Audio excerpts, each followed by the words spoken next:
This is a project that we recently completed. It's 6 mixed-use buildings. There's 12 residential units, 6 commercial units. It's a LEED silver building. One of them is LEED gold. Has solar, recycled concrete countertops. We started off with brownfield sites. So we started off with a brownfield site, did the initial remediation, and then turned it into a green building. There's the bamboo flooring and bamboo cabinetry, low flow faucets, dual flush toilets, Energy Star buildings. And like I said, in that process, what we did is that we hired local people to do the installation of the solar panels. And so that was a green job.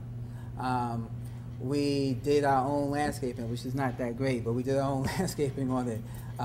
So in that process, like I said, we did the landscaping specifically to do for LEED standards. We used the LEED standard as a guide for this project because our goal was that if someone got trained on a project that had a national certification, they would therefore know how, they would have transferable skills for other projects because they've done a green project that has a national certification. And so that's why we sort of stuck to that. I know it's not necessarily the best and most user-friendly certification process, but we felt it was important for people to have that certification and know what it is on that type of a project. Here are the solar panels that on the roof. And it actually, to be honest, is relatively easy. And for y'all who know, I mean, most of the money made on solar panels is on installation. It's not necessarily the material cost. There's rebate programs around the country, but most of the money is made on installation. So doing solar installation and thinking of it as a potential job creation strategy is one that can be profitable, and it's not a high-skill job. It is sort of just the interior designs, the flooring, the ceiling fans. There's the stainless steel product, recycled concrete countertops, the bamboo cabinetry.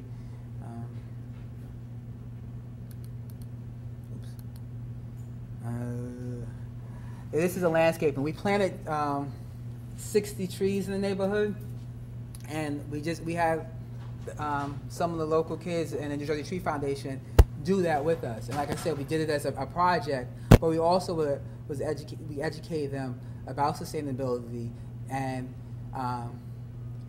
sequestering in terms of the trees, so that they would know that it's important to plant trees in the urban environment.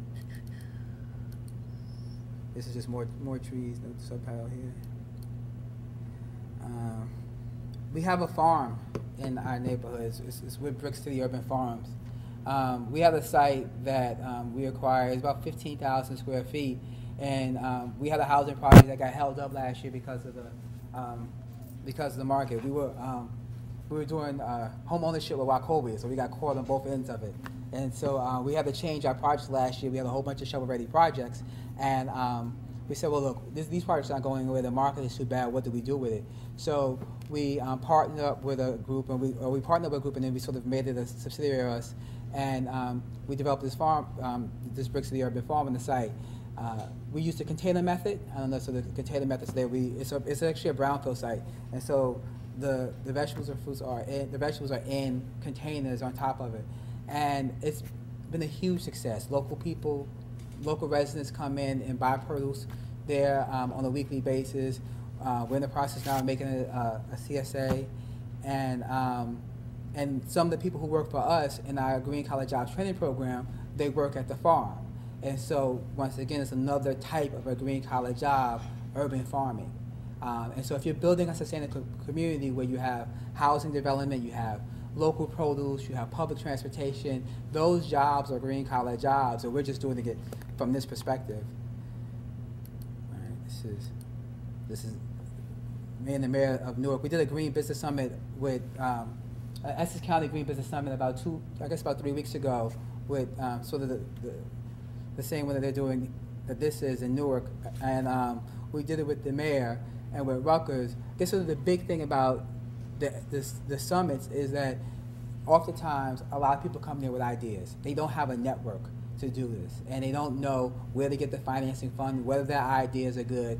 And developing a network is a critical component of it, especially now because people are really interested in how the stimulus package can help them in terms of job creations and even entrepreneur skills. So oftentimes we focus on green collar jobs as the training and workforce component of it, but I also feel that creating your own green business is another critical part of a green collar jobs, and creating that green business and having that entrepreneurial spirit is another way to do it. And I think it's probably, it's probably the best way if you want the independence and the autonomy.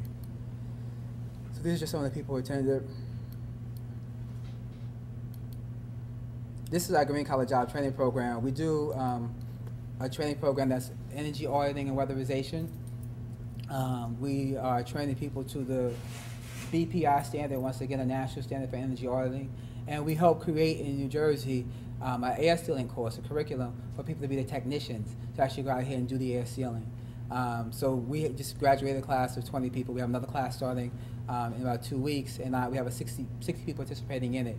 And we're working with the utility company in New Jersey to hire the people once they graduate to do the energy audits and air sealings. And for people who are interested in doing getting their certification, I think the BPI certification is a very valuable certification for people who are thinking about that field, primarily because if you have a construction company and you're doing air sealing, all you need is a certification to actually be able to get the job. So like one certification allows a whole construction company to say that they're certified.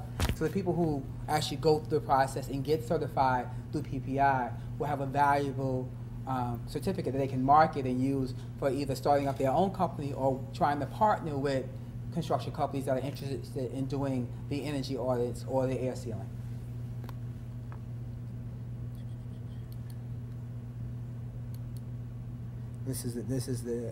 We actually, part of our training was on weatherization, actually going to the homes. Our training program is 240 hours, 120 hours of soft skills, reading, math skills. We do prisoner reentry.